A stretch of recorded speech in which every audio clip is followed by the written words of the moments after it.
What's up, cyberspace cadets? It's Irate Prostate here, and I'm sitting here with my big man, big fat Brian. How are you doing tonight, man?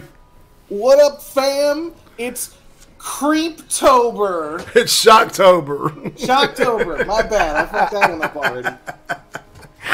Whatever. Fuck. It's whatever Tober you want it to be. But I was just noticing some awesome, beautiful people. Goatman's here. And, hold on. Oh, yeah, that's what I was about to say. We have a wild goat man that's appeared. That's right. This stream is going to be a great stream, everybody. Yes, the goat gods have been good to us today. And that's a good thing. Adrian Blom, how are you, man? Let's see. Tim Tarbox, of course. The wrenchless will stay wrenchless unless he asks for one. Optimus Prime, of course, you're awesome. You can have a wrench, too, if you want one. I do a wrench no state because, you know, why not? You abuse it, though, I will take it away. And if you become a complete dick, I will shadow file your ass. And Ouija, what's happening, man? It's been a while. What up? We got Ouija. Fucking A, man. Hello, man. So, we're talking about a movie called a very interesting film that just dropped last week, as a matter of fact. And it's called Hold the Dark. And I'll go ahead. What we're going to do is I'm going to pop up the pictures of the actors so you get an idea of the folks that are in this flick. And then we'll get into talking about the actual movie.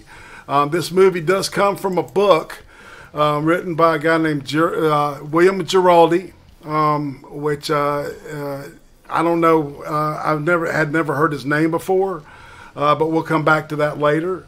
And it's also directed by a guy named Jeremy Saulnier, I want to say, which I guess is French or some shit. But he did a movie called The Green Room, which is a really great story about these punk rockers that get stuck on this fucking Nazi compound and they witness a murder and shit. And it's a fucked up film. That's something we might want to look at doing, man.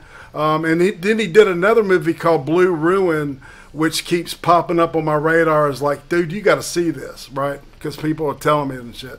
So, oh yeah, yeah. So this guy's a hot director. And then we go into the cast. Okay, everybody's going to recognize pretty much everybody that we've got on this deal. We're going to start off. Well, there are. Well, before we get to him, let's go ahead. The main character is Jeffrey Wright, and if you don't recognize him, I mean, he's on Westworld. He was on Boardwalk Empire. He's been on just about everything hot that's come out. He's either had a small part in it or a really big part in it. But I'm seeing this guy everywhere. Okay, he plays the main character, which is Russell Core. Okay, and we'll talk about the names in a little bit too. All right, and then next is Big Fat Brian, the young lady. You're talking about Riley Keough? Riley Keough, yeah. She's Elvis's granddaughter. That's Lisa Marie's little baby girl. Cool. She's all grown up in this movie. Yeah, clearly. Oh my God, yeah. She's got that lovely wolf mask scene where she she's butt naked down on the couch and sort of cuddles with Jeffrey Wright. Yeah, it's kind of like kind of hot and kind of creepy at the same time. All right, and then of course you were doing your build up for this guy, and everybody knows who he is, the one and only Alexander Skarsgård. That's right. Yep, he was the heartthrob of True Blood. Exactly. The oldest of the old vampires, and now he's a wolf man. Yeah, and he also, the reason I selected this picture is because he was also, his debut was in, I don't know if anybody remembers this, the HBO miniseries called Generation Kill. And he debuted in that as a guy named Iceman. And he was in a similar part, except he was rolling in a M1 Abrams, I think, or Bradley, one or the other. and he played a similar spot. Man, he was into taking lives, and was really good at it. So, and at this point, and what in the book, in the movie, he's in the desert when the movie opens up. And then his best friend is a guy named Cheon, and he's played by this dude. His name is Julian Black Antelope. Obviously, he's a Native American. He plays this very angry Native American character. Don't like the cops. He don't like it, the popo, man. Not at all. What do you? And then, do you remember that old show called Rubicon that came out?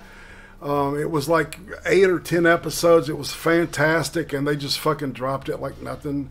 This dude was. I actually never saw that. This dude named James James. God, what's his middle name? I've got it written down here. James Badgedale. That's it. James Badgedale plays the cop that is kind of the older cop. He's in his 40s. He's starting to look at life, and his place in it. But this is a lot of the themes in this movie is about young and old, and the cycle of life and shit. And then we got Macon Blair, who's he's been in everything that Jeremy Saulnier has directed. So I wanted to include him in there. He plays a small part of a drug dealer that helps patch Vernon up after he goes on his run. But enough of that. Enough of the. I guess what would you say? That's the credits that we've gone through. So I guess we're going to go to the main page, which you're going to notice is a little bit different than what we're used to. But we're going to have some fun stuff to look at while Brian and I talk about this movie. Okay. Yeah. So basically, watching this movie, I think that a lot of things were probably lost in translation from the book to the movie. There was a lot of very subtle parts of this movie that made it creepy. You got the feel that it was kind of creepy because of the way that sorry, I just saw the graphics that popped up. There was a lot of subtlety in this movie, and it felt like part of the movie maybe had some things missing. That there weren't a lot of connections. For instance, in the opening scenes, when the guy gets a letter from this girl in an Alaskan town that's secluded from everything else, and she's explaining that a bunch of children have been taken by the wolves, right? Mm-hmm. It doesn't...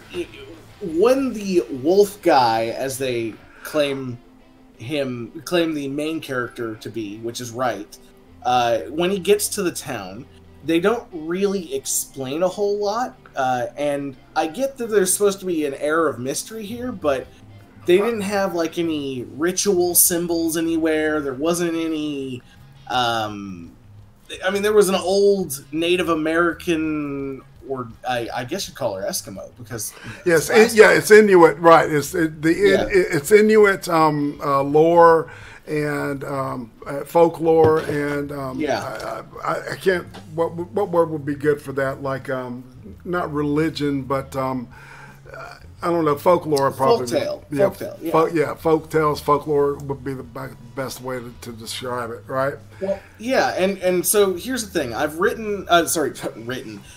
I've read a couple of books by Giraldi, right? The guy who wrote the original book, and he tends to be very, very descriptive. So right. I get the feeling that whoever directed this sort of messed up a little bit, because it could have, I feel like it could have been creepier. Now, I haven't actually read the original book for this, but obviously I've read a couple of other things by him. All right, since you have, can I ask a couple of questions about him? Does he? I don't know tons about him, but yeah, go for it. Yeah, all right, based on what you've read, though, would you say that he gravitates more towards horror, or is this more supposed to be of a noir tale? Or is this just about, like the Great American Novel, just to, all this shit's a metaphor about life and getting old and all that shit? Because I can see all of those elements in this thing. Yes, yeah. Well, so I would say he's less noir, more Great American Tale, and the symbolism is very, very heavy in his writing, like super heavy. But with that said, the symbolism in the movie, probably too subtle. It doesn't really. For instance, the folklore. They could have had somebody explain part of the folklore. For maybe even a voiceover. Maybe that old lady. Yeah, like Make it talking. creepier. Yeah, exactly. Yeah. Because she is in a lot of these movies too, especially the Inuit type stuff. It was like I was telling somebody there's a great series that came out on AMC this year called The Terror, and it has a lot to do with this type of mysticism and shit, and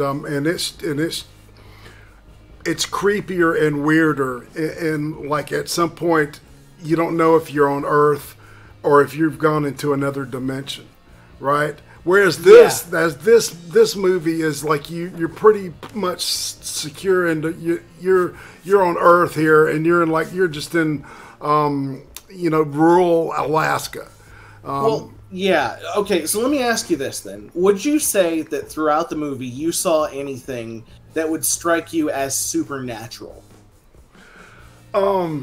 Oh, well, other than, there's unnatural. But I mean like anything that would that the masks that would not be possible on Earth. I think no, nothing like that. Nothing like no. But I thought that the masks were all a symbol of like letting the animal within you out, right? Yes. Letting, because one of the guys says something about it's been a while since you've let your wolf out, and you need to let that wolf out every once in a while, or some shit like that. And and so, all right. So the chick writes this letter to this guy who we don't know why she writes him this letter, basically. But at some point, we're supposed to figure out that he is like either an expert on wolves, or he has like hunted down like this, some type of wild wolf that's developed a taste for human blood. It kind of reminds me of Ghost of Darkness in that way, where the guy was there was a lion or a pair of lions that were killing all these people in this town in Africa, and they get this hunter to come out there. And at some point, it's Michael Douglas. It's really a fucking good movie, because at some point you realize that you're not just dealing with wild beasts, but there's a supernatural element that's obvious in that, right? But it's all played out in nature. So that's kind of what it reminded me of. So, but like I said, it was just real vague as to why he's the guy that she wrote the letter to. And it was interesting because the first thing that she says to him is that she looks at the book, at the picture of him on the book, and then she looks at him, and of course there's, the book had been written, years back, and she looks at him and she goes, "Oh, you're old." Yeah. Yeah. And I thought that was really interesting, just to kind of set a tone to this movie, right? That obviously that his age is going to come in play to this, because also with old age, not only do you get older or weaker and you're more prone to you're not as healthy, but you're also more wiser, right? So there's a double-edged sword to being older. Yeah, well, okay.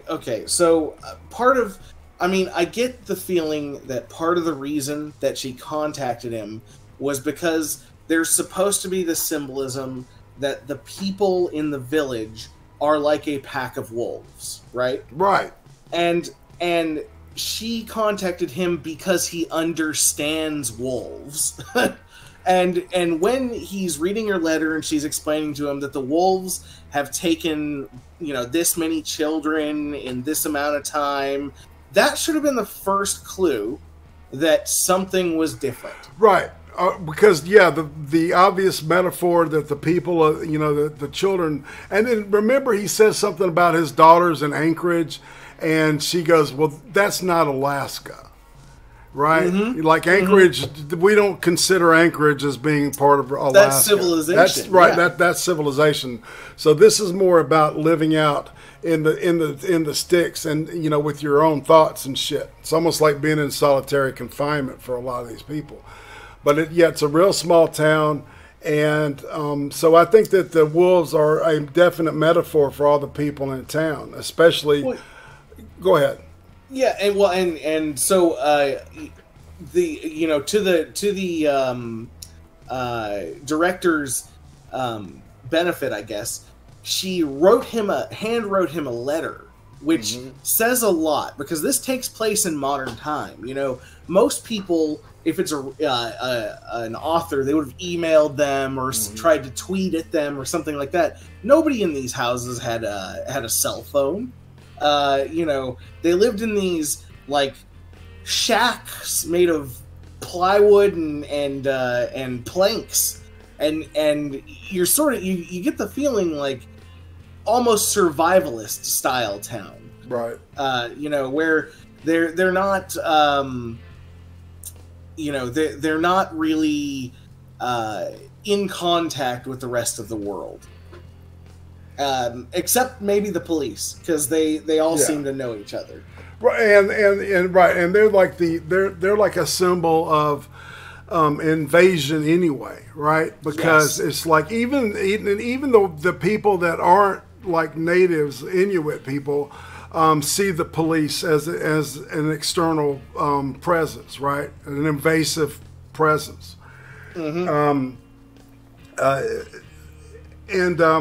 Something got pointed out to me later that we're going to talk about too, about the nature of all the people, the citizens. You had the old woman. There's almost all this like hold on, I'm trying to think of not stereotype, but I want to say Carl Jung used them a lot. Archetypes, right? Archetypes, yes. Right. There's all kinds of archetypes within this room. I'm sorry it takes me so long, y'all. I'm got a fucked up brain. The Elvis's granddaughter is clearly the matron archetype of a wolf pack. That is everything she is. She is, for instance, and we're not really giving away a spoiler here. Right in the beginning of the movie, you find out that she murdered her son. It wasn't wolves that took her son. No. She's the one that murdered him. She choked him to death. And she did so because her husband left the family to go fight a war. Right. And she compares, right before they find the son, she's doing this comparison, talking about how wolves will kill off their young, when stressed or when the pack is stressed, right? When the pack is stressed, or Ouija in the chat, it's called savaging. Savaging, exactly. They savage the young to maintain the pack rather than, have everyone die off. And when they switch scenes over to the father, which is Alexander Skarsgård. Skarsgård, yeah. Right. When they switch scenes to the father, and he finds out, he talks about how, that's the death of a future. When you kill a child, it's the death of the future. Right. Exactly. When you kill, like when your mother or father dies, that's the death of the past. But when the child dies, that's the death of the future. And then in a world without a future, it's very bleak. And I've heard that over and over again. That's definitely not just a quote from the book, but I think that's that's symbolic with us all. The names I do want to point out are really because I looked it up because it seemed like the names were really odd. Like Russell Core, the writer, translated from the meaning, it means red heart. Medora Sloan, which is the girl, her name means alpha, queen, or ruler, and the name Sloan means warrior, right?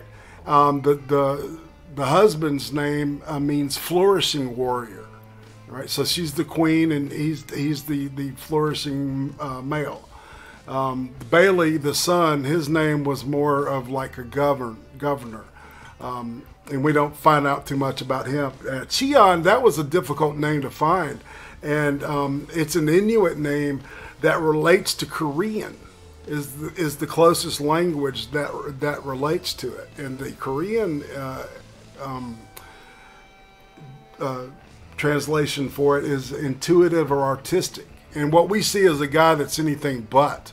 It's almost like his dreams have been killed because his daughter was one of the children that were supposedly taken by the wolf pack. See, and that leaves all the questions about the other children that are missing is where did they go and who killed them? Because that never got answered for me. Well, I mean, because it leads you to believe that the other people that were in the village killed them because like the wolf guy in the beginning says, it's very rare for wolves to take a child. They have to be very desperate to do so. So, that's what I got from it. I got that. But did you see any desperation there? That's my question, though. Is that they weren't obviously starving? It was what was it? Because of the absence of her husband, or that lack of cohesion left her to a point of where she was, to where she was left without kind of a, Luigi in the chat is making some very, very good points. Like a true north, right? Yes. He said, I would say that Cheon is intuitive in a way. He does predict the death of another character pretty clearly. And he also predicts when the town, that's right, he said this town will be dead within a year. So that is prophetic. You're right, man. Which also could be a stress on the whole pack. Right. That internal knowledge. That makes a lot more sense. Because a lot of times I found myself asking a lot of questions and thinking exactly what you said at the beginning is like, I bet this novel is fucking a lot better and a lot more intense, than what we're getting here. Because I think you could lose a lot when, you're given, it looked like they pretty much had the triangle of this thing pretty much balanced well. They had, a good creative team. They had, a good acting squad, and they had good production, right? And it was really strong, but there had to be something that was lost, that they couldn't put that was in the book because of just of constraints, or maybe, there was just no way to do it.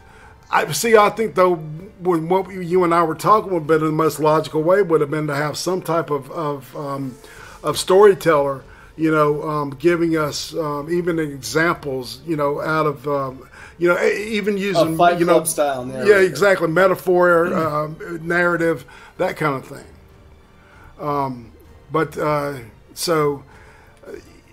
So we're left with so she sends the writer out to go look for the rogue wolves, and he goes out and he talks to the witch lady. That's what I calling her because I think she was probably, one of her jobs was medicine or something. She kind of gave me that vibe. And she says, you're looking in the wrong direction. And she said, it's not the wolves out there. And she goes, it's the wolves in that direction, which she was pointing to the house of the girl. Yeah, exactly. So... And then he fucking figures it out. He goes, holy shit. And he goes in and he finally rips the door. See, I thought something when you saw the kid and then she puts the lock on the door right after it. I said, well, she's the one that killed her. That kind of, I don't know, that kind of was obvious to me. Uzi even picked that up. It's like, why fuck with the door? Why cut to that scene? A lot of guys, they have to tell you in ways that maybe it would have been. So anyway, he goes down and he finds predictable. Right, he finds the child's body, but during that time when he was out looking for the wolves, she got her shit together and skedaddled, and then she got out of town and went on the run because she knew that she wasn't afraid of the police coming together. She knew that at some point, the father of the child, her husband, was going to come and get her. Right? He was going to look for vengeance. Which is the alpha. Right, exactly. Which is, an odd, flip on the names because, he's the flourishing warrior, but she's supposedly the alpha warrior, whereas I don't know. It seems like more that she's got more to answer to him. But then again, at the end of the movie, you wonder and go, what the fuck? Yeah. Okay, so, with that said, with all of the symbolism that they had in here, I still think that the best parts of this movie are, for instance, the scene where Cheon dies. God. Oh my God. Now, if you want to see, we're not talking creepy here. We're talking just straight gore, where I don't even know what kind of gun that was. It looked like an RPG. It's an M60. An M60. It's a fucking M60, Vietnam era M60, or it may be a M249, which is kind of like a variation on a later variation on the M60. But I couldn't tell exactly because I don't know how tall the actor is. But I mean, he let loose, and I mean, he must have fired at least 1,000 rounds out of that thing, man. And then he was like, I mean, just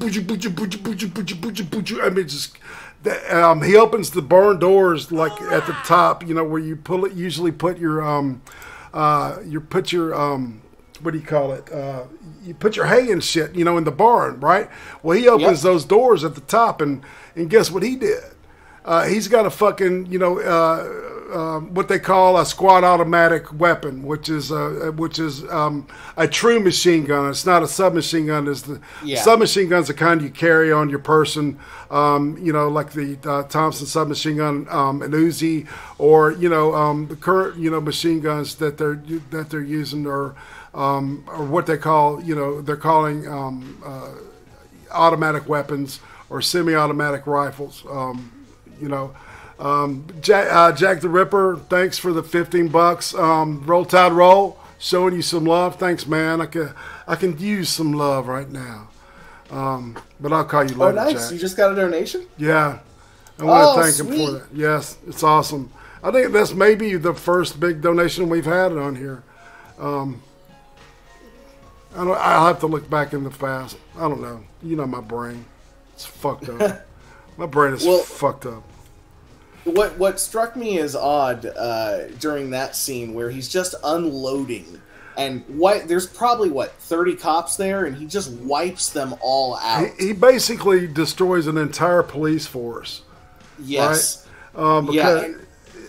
Go ahead. And it's pretty gruesome when for instance, right when he opens up, he shoots the cop right through the back of the head, and you just see the front of his face just explode outward. And you're like, oh my God! You can show that on TV. There's some great makeup. Well, this is rated R, man, because I checked all that shit out, and it was like, holy shit! And the scene goes on for like 5 minutes at least. I mean, yes, and it seems longer because it's just like they did a fantastic job of putting you in the middle of a fucking machine gun firefight, man. Which I don't even think any war movies have been able to do successfully, right? So, and you know what's funny? There's a parallel between, you know, what's going on there and what Vernon was doing. You know, he was sitting in a turret on top of a Humvee in I guess Afghanistan or Iraq, wherever the hell in the desert it was. And you know, his job was to, you know, take care of people with the Madus, you know, the 50 cal, you know, the big ass fucking machine gun. And he tore some shit up with that thing too. So there was obviously this dude wanted to see what some machine guns could do to some shit, because you can literally vaporize a person's head with a 50 cal, man. And, and that MT-49 and M60, I think that's using those NATO rounds. And I think I want to say that's a 7.62. Maybe that's Russian. I don't know. Maybe somebody with the brain for that can tell us all. Well, that's not me. I don't really know much about guns, but you know, one of the things that I do know is that when you fire a gun that long, doesn't the barrel heat up pretty bad? Yeah, and turn red and stuff like that. Yeah, well, it depends on the machine gun. See, the when he had this flip to he was supposed. You're right. He was supposed to be what they call switching out the barrels, right? Because those guns get really hot, and they're modeled after the German MG-42, right? I mean, it's almost a direct copy of the thing. They tweaked it out, made it a little bit better. Hitler's buzzsaw is what they called it. But yeah, you have to flip it out. You have to take the barrel out and switch it, because it will get at some point melt. And he did have to reload. But yeah, that's the only you caught the most unrealistic part about that whole scene, was that he should have switched barrels at the same time, and he might have done that, and they didn't show it in that scene. It might have got cut out. After the first flurry of bullets, most of the cops were down. I mean, God. You know, at the end there, where at the end of the fight, where the younger cop is like, "Oh, I gotta save that guy. He needs help." I'm just like, "No, why? What are you doing? Why? We all know you're gonna die." No shit. And it's almost like that scene from Full Metal Jacket, or you know, where like they do it's a sniper ploy where they hit one person, they wound them, to pull out other people to come get him, to pull him back in, right? It's 7.62 by 51 millimeter NATO. Thank you, Ouija. I knew you'd know that, man. Basically a 308 or 30-08. But anyway, so it's a sniper trick to get, you know. So one guy runs out to try to kill him, boom, headshot. You know, another guy is, because the sniper could have killed the person at first, but they want to leave him alive so they can yell and scream and draw people to try to help them, because, you know, it's, you know, what they want to do. And so he was running that trick on him. It's like, and I've seen movies where, you know, like the smart guys will just, you know, once they get hit, they'll just take a gun and blow their brains out, you know, and take that advantage away from that sniper. But yeah, so it gives the other guy, you know, the ability to go up and finally finish the dude off, man. Because you can tell, you know, he's like coughing up bubbled and blood, and so he's you know, got a lung hit. And I mean, goddamn, it was just it's one of the most intense machine gun. I mean, one of the most intense firefights I've ever seen. You know, it blows away Bonnie and Clyde. If you've ever seen that scene, I haven't seen a scene like that in a movie for quite some time. No shit. And that I gotta give this movie props for that entire scene. And you know what this movie kind of reminded me of? You remember No Country for Old Men? Yeah.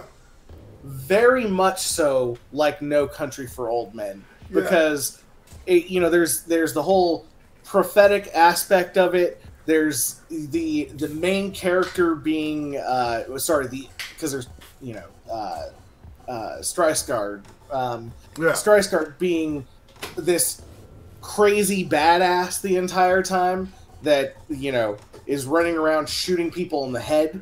Right. It had that feel very much so. And I feel like the association with wolves, had they just completely left it out of the movie, probably still would have been a pretty good movie. Yeah, yeah, you're right. With everything that he did, did you wonder why in the fuck he was killing everybody he came in contact with? Not really. I mean, is this just like some dude that just doesn't know how to express grief or some shit? No. Okay. Go ahead. I think so. They sort of in the beginning of the movie when he's in Iraq or wherever they had him, you get the idea that he doesn't really regard human life as anything important. You know, he gets shot in the neck. He doesn't freak out. He just sits down, waits for the medics to help him. No big deal, you know. And like Ouija was saying earlier in the chat here, the oppression of society, I feel like that's what part of the disconnect was that they didn't really explain the oppression of society upon his family. He felt like it was all society's fault for his child being killed by his wife. That's what I got from it. I could be wrong, but I think that's what they were trying to go for, and they sort of failed.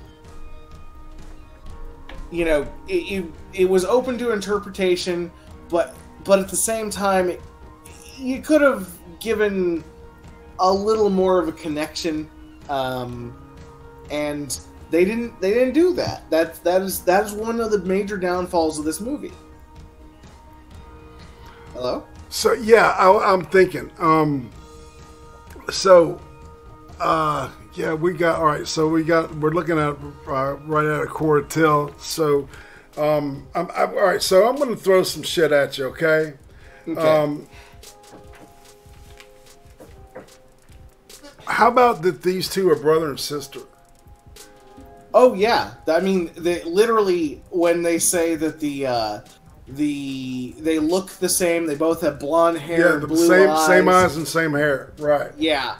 And I mean, that's like a turd to punch bowl with all the Inuit people, you know, they're all brown hair, you know, brown eyes and shit. You know, so yeah, that's like, okay. So, and that's how wolves breed, man. That's how they do. You know, it's like usually, you know, twin pups mate, you know, and go off and mate for life, which is, I always thought was an interesting thing. But they, you know, it would have been interesting just at some point to find that out. But I think, you know, they left that up. But why did they dig this? Why did they dig their son up? Were they going to eat him? Dig him up? I thought they just buried him, right? Like they they put him in that box. They put him in that box, right? But they pull him out at the end, and they're carrying him somewhere. I mean, where the hell are they going? That's a good question. I don't know. I really don't know why they did. All I know is that at the very end there, when the wolf guy, you know, the ending scene, right, is the cop that's about to have a kid that survived the original, you know, raid where they shot up all the police. Takes a plane to a mystical location where there's a hot spring where they knew they would find the wife who killed her child, and you know, he goes there with the wolf guy, and that's it. And that strikes me as odd to begin with. You knew that the cop was going to die before he died. You know, yeah, of course they telegraphed that when he was talking about. There was a lot of telegraphing in this. Absolutely. You know, foreshadowing was there was no light foreshadowing here. It was all very heavy foreshadowing, and the leaving the Wolfman alive after the main character would only shake that guy's hand. You knew he was going to live, but where they tried to connect their symbolism was obviously when he gets saved, and they're like, "Oh, the wolves spared you." Right? Mm-hmm. And you're like, oh, well, they did. You know, yeah, they did.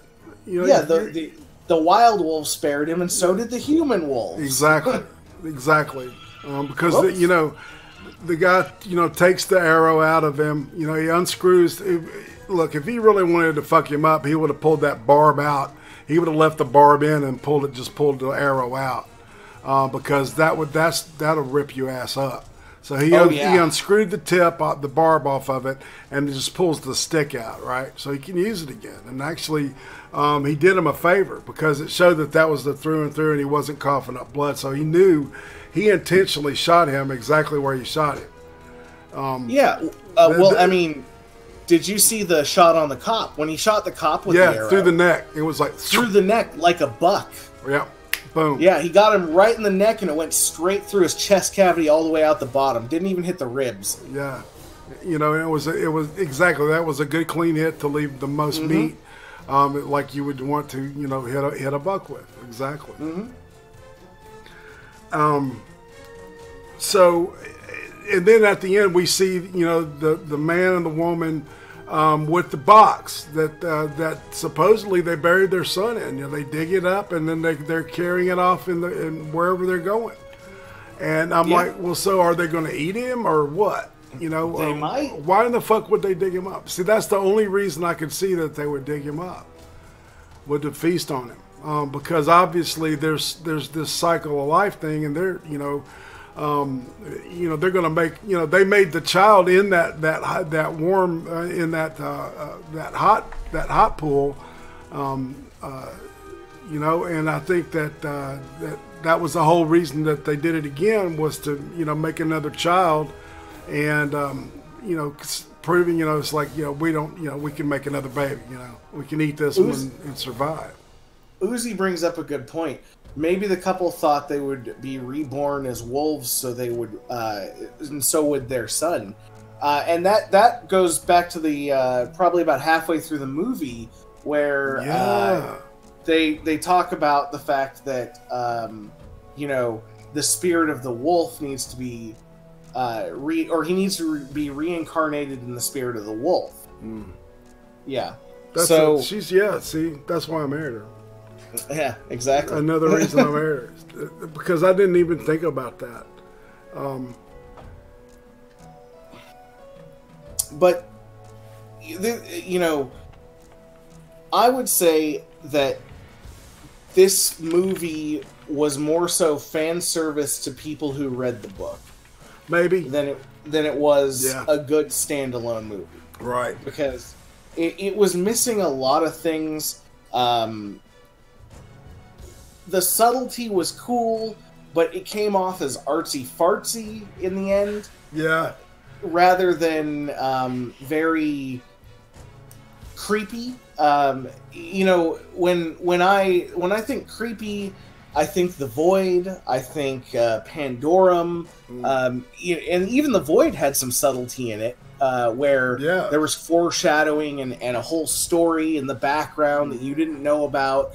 And the reason I think that they didn't do a narration on this is because a lot of directors have been told that a narration is a lazy way to explain to your audience what is happening. Yeah. But the problem is that when you have an extremely complex story, you have to use the lazy way, because you're not gonna convey what can be written in a book in 500 pages. Well, yeah, that's what. Yeah, right. If you've got 2 hours to tell a 5-hour story, you've got to 11-hour story. Exactly, man. So you've got to have some type of communication where, you know, it's where, you know, we know what's going on, right? Put the fucking, you know, glue the fucking pieces together for us, man, because it's like, give us something, because it was just vague enough to piss me off in a way, right? See, have you ever seen The Green Room?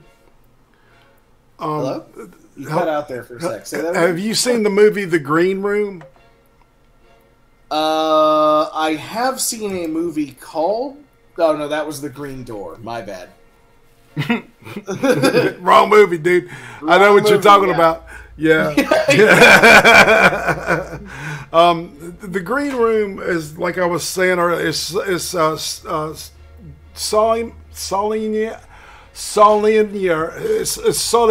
I think is how you say it. Jeremy Saulnier, second film, and it's about this punk rock band. They're in like fucking Seattle, right? And they don't have enough money to get gas so they can drive back home to like Maryland, right? And so they get these people say, "Hey, look, we're doing this whole weekend thing. It's a slam. It's old school slam and punk and shit." And it's right up your gig, and it's an easy $350, $500 depending on the door, right? But you get $350 guaranteed. And they said, well, that will be enough to get us home. So they go there, and it turns out to be that the show is at this Nazi compound. And so they're in the bar backstage and said, holy shit, these are a bunch of Nazis. We'll just play our gig and then we'll get out. Well, when they're in the green room, they see a dude get murdered. And then from then on, it's like, they're going to get killed. And they know it. So, it's very desperate, and it's a very intense film. There's a scene where a dude gets his arm cut by a box cutter. And I mean, goddamn, it's the guy that played Chekhov that got killed. That actor, you know what I'm talking about? Yeah. The thin guy. And he played the main part in it, man. And I mean, when they were using that box cutter, it was like the machine gun thing. It was cringy as fuck. You could feel it hurt. And that movie, I think, because it was his own creation, he could tell the story in the way he wanted to. That movie works in places where this one, I think you and I are finding the same holes in it that aren't in the green room, man. It would be fun to see that, just to contrast them, man, because I mean, that is a fucking incredible movie. It's really good. It's just Patrick Stewart plays the main Nazi. Captain Picard. So funny. I know. And he is fantastic in it. He really plays it down. He's an American. He does it. It's really well done, man. I was just really impressed with the whole thing.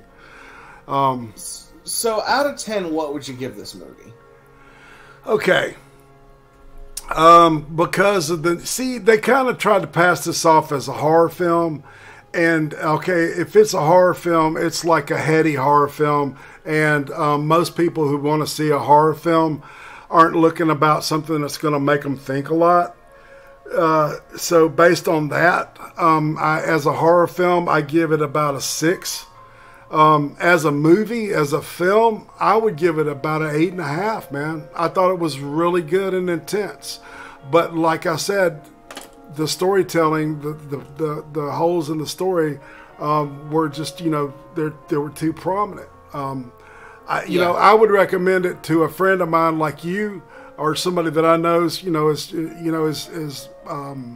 gonna understand it. Aware enough to be able to kind of get what's going on, because there's so much there's so much subtext to all this shit. It's really hard to unpack. Yeah. So, I would say, for me, here's the thing. You have to, when it comes to horror, there's all sorts of genres, even, subgenres of horror. This wasn't exactly like a creepy vampire, creature feature, or anything like that.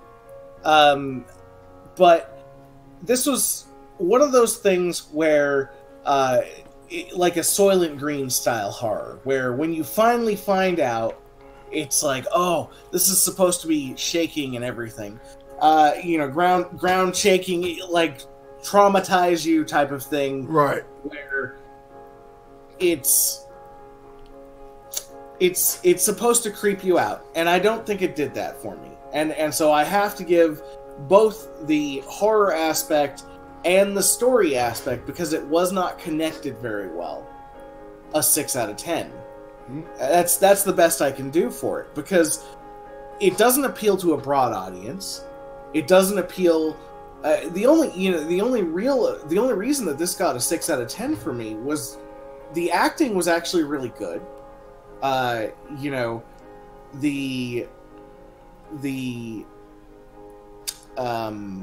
think it's worth seeing just for the fucking machine gun scene alone. Yeah. I mean, if nothing, scene was great. Yeah. And just the sheer brutality of the way. I mean, and that one scene where the drug dealer gets he just sticks that K-bar in the top of his head, like, shut the fuck up. It was like, God damn. It was, and he was ruthless. That's for sure, man. But they didn't connect it at all. I mean, well, not at all. They connected it a little bit, but they didn't connect it very well, and it came out too artsy fartsy for me. Yeah. I still think that at best it gets a 6. It needed a lot of work on storyline there. They Lost in Translation should be the name of this movie. Well, in the way that they tried to promote this thing as a horror film, or at best, a thriller, right? Mm-hmm. And I guess you could say, okay, in a couple of ways it's a thriller, but it's not like it's not close to Hitchcock. You can tell that there's good material here, but this is not a Hitchcock thriller. I mean, it's it's not suspense. True. Like I know it.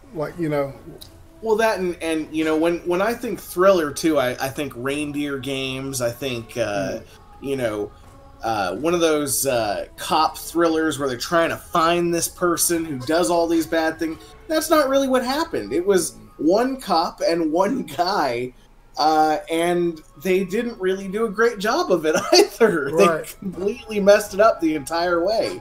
So, and the whole thing about the sky, when she tells him that, I don't remember her talking to him about the sky. Mm-hmm. It was kind of like, what in the fuck is she talking about? Yeah.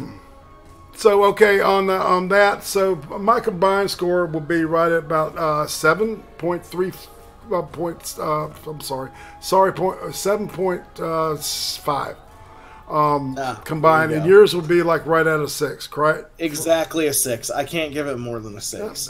That's fair, man. Because I see exactly everything that you're talking about.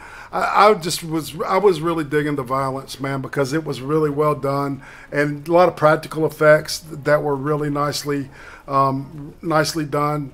Very subtle palette, even though the brutality was just fucking ridiculously brutal. It was kind of weird how he delivers that in a very subtle dealt, but it's like once he deals it, man, it's fucking brutality. It's almost like he strokes you and then punches you in the face. So I'm giving him credit on that. So with all that down, so looking at next week, we were talking about Creep 2. Yes, Creep 2. We had talked about Witch and a couple other things, but Creep 2 is, I think, where we kind of landed the... Am I wrong? No, I think that Creep 2 is going to be a good movie. I've seen Creep 1, and Creep 1 is really, really good. It's great, man. It's got a fanciful, sort of innocent nature, and then the guy just murders a bunch of people. Well, it's like he says, I want you to come over and I'm going to pay you a lot of money so you can video document, the last, months of my life. So, my child who isn't coming, you know, he gives him this bullshit story, right? So he gets this camera guy, like, and then he just fucks with him, and you know, and then it becomes this cat and mouse murder shit, man. And it's like, oh my god, it's crazy as hell. It's fun and it's funny too. There's some genuine good comedy in it. So, you know, no rom-coms. I'm sorry, dude. William, I know you want us to do a good rom-com. You can find somebody to do that for you. I'm sure there's plenty out there. But yes, with the idea of Shocktober in mind, we're going to try to cover horror, man. And I'm going to do a little more homework on shit. So we're going to talk about actual horror this time. I got fooled by the ads on Hold the Dark, and but see, that's the other thing, and why I couldn't give it above a 6, because if you're gonna make a movie, because this is a Netflix original, and you're going to promote it in such a fashion where you know, it's supposed to be creepy, and it's supposed to be this you know, it's coming out in October, and it's supposed to be this Shocktober style movie, then it better be. That's a problem. That they didn't deliver, and I gotta say, Netflix has been, you know, on this path of not delivering on what they've brought to, you know, as content to their site. One improvement I did see on this one is that it didn't like go, and then at the very end just drop off.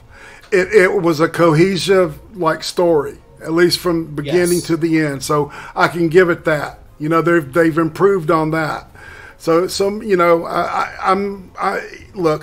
if this time 6 months from now they're still doing the same old shit, we may have to just completely write Netflix off. But I do want to look at other sources too.